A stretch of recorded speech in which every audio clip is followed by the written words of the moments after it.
Hello student, Vipin classes वी exam में आप लोगों को स्वागत है। आज हम बहुत ही महत्वपूर्ण क्वेश्चनों के बारे में हम चर्चा करेंगे जो कि आपकी बोर्ड परीक्षा में 8 नंबर का पूछा ही जाता है।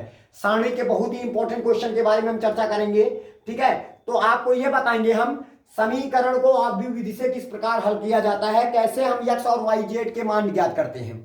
ठीक है, आप लोग घर में बैठ के पढ़ते रहिए। हम आपको बहुत ही महत्वपूर्ण क्वेश्चन को भेजते जा रहे हैं। आप घर में रहकर इन सवालों को अच्छे से प्रैक्टिस करते जाइए। ठीक है, और हम बहुत ही आसान तरीके से आपको समझाएंगे ताकि आपको पूरी तरह से ये सवाल समझ में आए और बोर्ड परीक्षा में आप इनको अच्छे से सॉल्व कर सकें। ठीक है, चलते हैं हम अपने क्वेश्चन पर।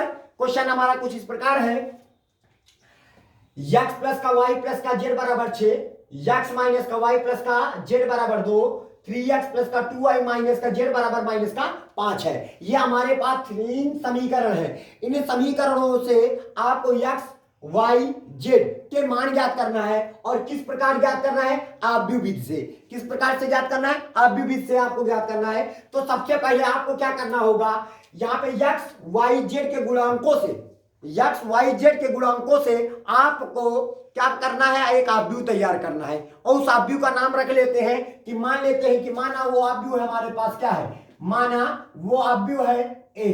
क्या है? ए है। अब ए लिखने के बाद आप उन अवयव जो एक्स वाई जेड है उन एक्स वाई जेड के गुणांकों को हम लिखेंगे। जैसे एक्स का गुणांक यहाँ पे क्या है? 1 है। वाई का गुणांक यहाँ पे क्या है? 1 है। जेड का गुणांक यहाँ पे क्या लिखा हुआ है? 1 है। यक्स का गुणांक क्या है? 1 है। ठीक है, यहां पे।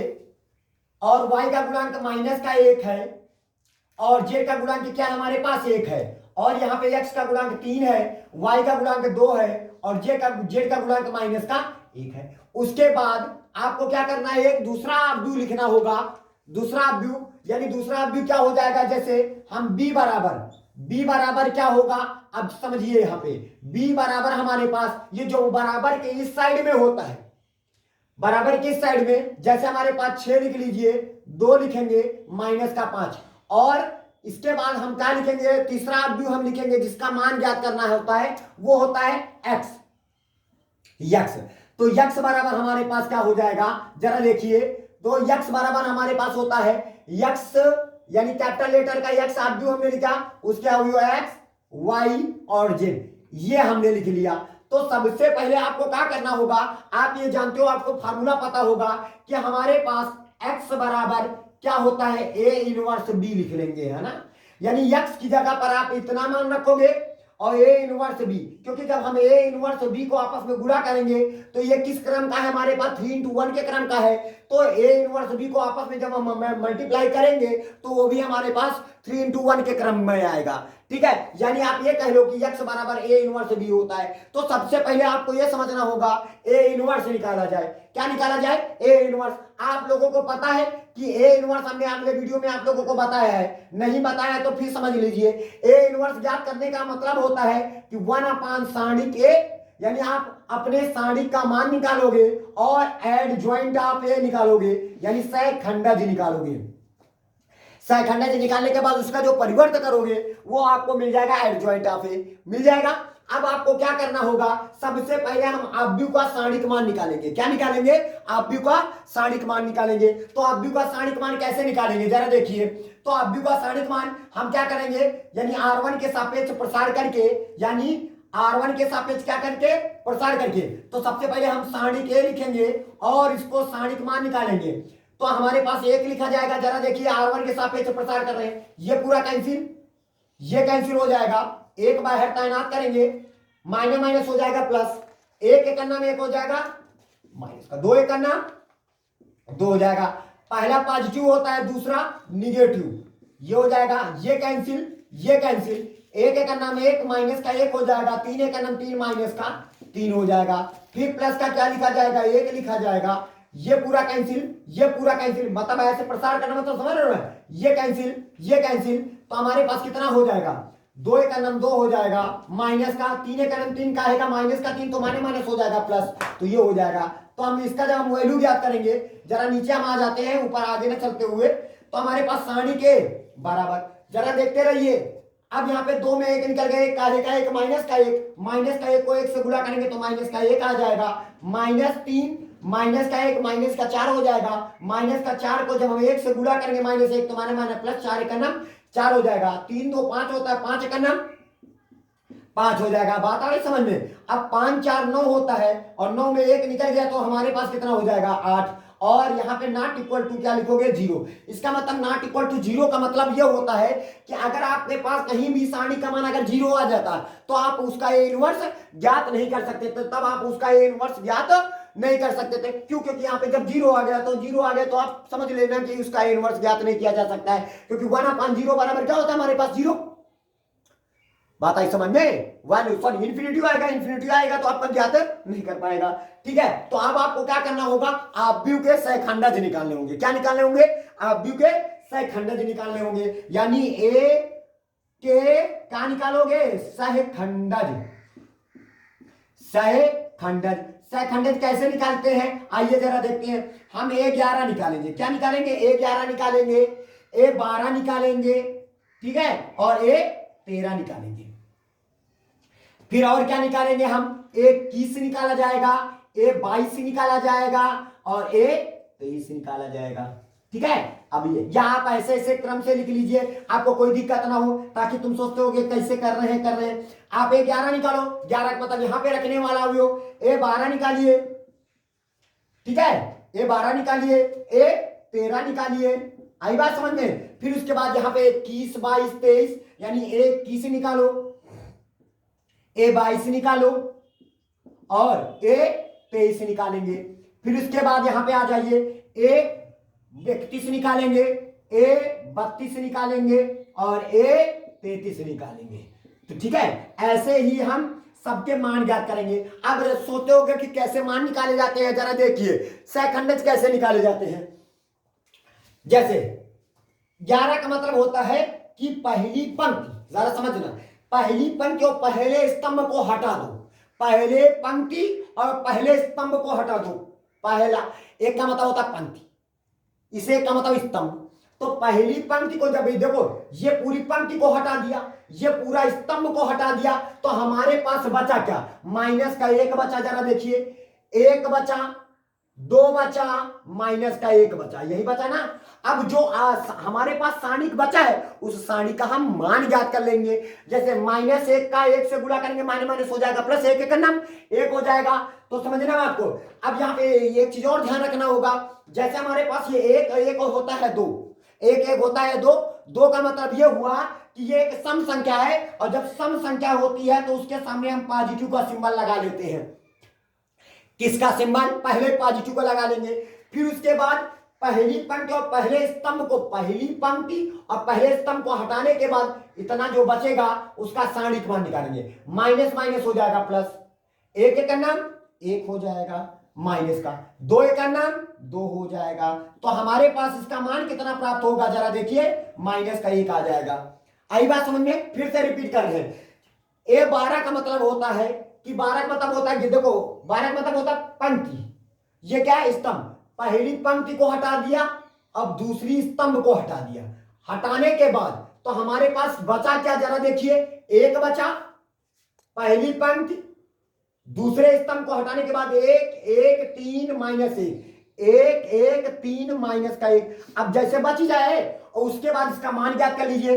1 का नाम, एक वही शाहरुख खान की स्टाइल में आ जाओ, ऐसे करके खड़े हो जाओ और पहले इसको ऐसे निकालो। पहले कैसे निकालेंगे? ठीक है, इसको 1 का नाम, 1 का 1 हो जाएगा, माइनस का 1 हो जाएगा। ठीक है, और पहले ये समझना होगा सिंबल काहे का लगेगा। 2 और 1 तो होते हैं 3 होते हैं, 3 एक विषम संख्या, तो पहले ससुरे को क्या लगा लो? माइनस का सिंबल लगा लेंगे। पहले काहे का सिंबल लगाएंगे? माइनस का सिंबल। और माइनस का सिंबल लगाने के बाद आप कैलकुलेशन करिए। 1 का नाम 1 माइनस का 1 हो जाएगा, 3 का नाम 3 माइनस का 3 हो जाएगा, माइनस का 3 -1 माइनस का 4, माइनस का 4 को माइनस से गुणा करेंगे तो हमारे पास कितना प्राप्त होगा? 4 प्राप्त हो जाएगा। इसी प्रकार 33 को 13 को निकालेंगे। 13 का मतलब होता है पहली पंक्ति को हटा देंगे, तीसरे स्तंभ को हटा देंगे। पहली पंक्ति तीसरा स्तंभ को हटाने के बाद जो हमारे पास क्या मिला? 1 माइनस का 1 मिला, 3 और 2 मिला। उसके बाद इसका सारणिक मान निकालेंगे। 2 का 1 से गुणा करोगे, 2 का नाम, जरा देखिए, 3 1 4 होता है तो पहले तो पॉजिटिव सिंबल, अब फिर उसके बाद यहां पे क्या करोगे, 2 एकम 2 माइनस का और 3 एकम 3 माइनस का 3 तो माइनस माइनस हो जाएगा प्लस, तो बराबर हमारे पास कितना आ जाएगा 5। इतनी बात सबकी समझ में आई। इसी प्रकार हम सब में करेंगे। जरा देखते हैं अगले स्टेप में। अब हमको 21 निकालना है। जरा किसको निकालना है, 21 को निकालना है। तो 21 का मतलब है दूसरी पंक्ति और पहला स्तंभ हटाना है। जब हम देखो दूसरी पंक्ति को हटा देंगे, पहले स्तंभ को हटा देंगे, दूसरी पंक्ति पहला स्तंभ को ऐसे पकड़ के ऐसे खींच लिया। जब खींचेंगे तो हमारे पास 1 1 2 माइनस का 1 बच जाएगा।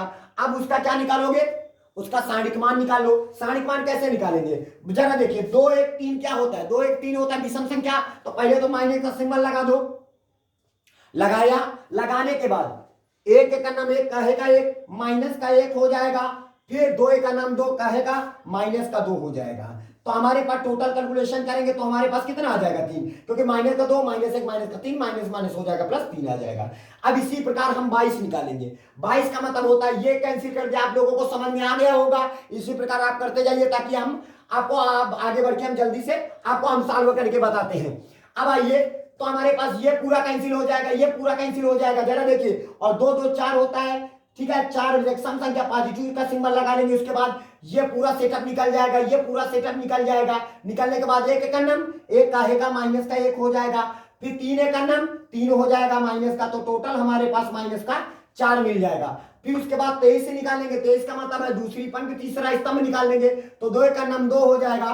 और देखो 3 और 2 के तो 5 कहेगा माइनस का लगा देने, समझ ले विषम संख्या है उसके सामने माइनस का सिंबल। तो ये पूरा कैंसिल, ये पूरा कैंसिल। 2 एकम 2 3 एकम 3, तो 2 माइनस का 3 बराबर आपके पास 3 में 2 निकल गए, 1 माइनस का 1, माइनस को इनसे गुणा करेंगे तो 1 आ जाएगा। इसी प्रकार इसमें आ जाइए, 31 कैसे निकालेंगे। 31 का मतलब ये पूरा कैंसिल, ये पूरा कैंसिल, तो 1 एकम 1 हो जाएगा हमारे पास।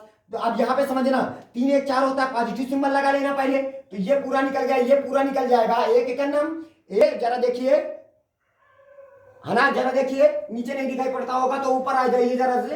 अब हम 31 का मान निकालेंगे। 31 को हम ऐसे गया, फिर ऐसे गया, 1 एकम। अब 31 का मतलब होता है, 31 का मतलब होता है 3 1 4 4 है तो पॉजिटिव सिंबल लगाएंगे, और उसके बाद ये पूरा गया, ये पूरा गया, 1 एकम 1 हो जाएगा माइनस का 1 एकम 1 माइनस का 1 तो माइनस माइनस हो जाएगा प्लस, तो हमारे पास आ जाएगा 2।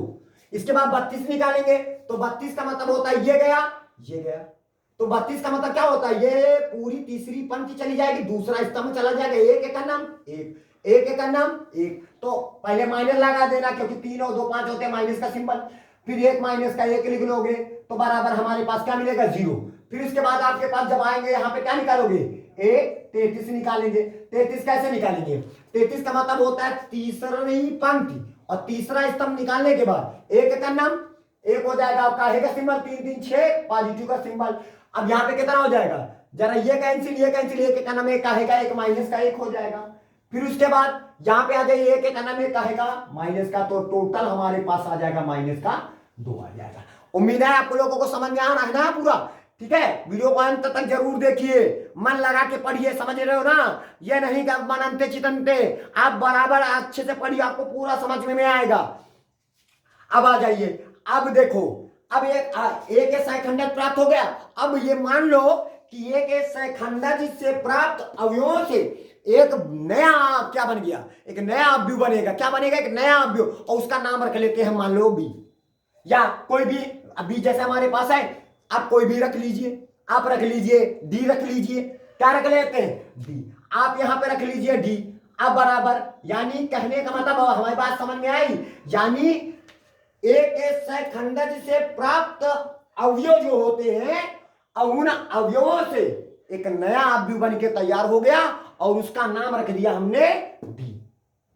बात आई क्या, डी रख दिया। अब चलिए डी रखा तो उनके क्या हो जाएंगे, -1 4 5 ऐसे लिख लीजिए, -का 1 11 12 13, तो इसका क्या लिखोगे 4, इसका क्या लिखोगे 5, इसका क्या लिखोगे 3, माइनस का 4 1 3 माइनस का 4 और 1 लिख लिया।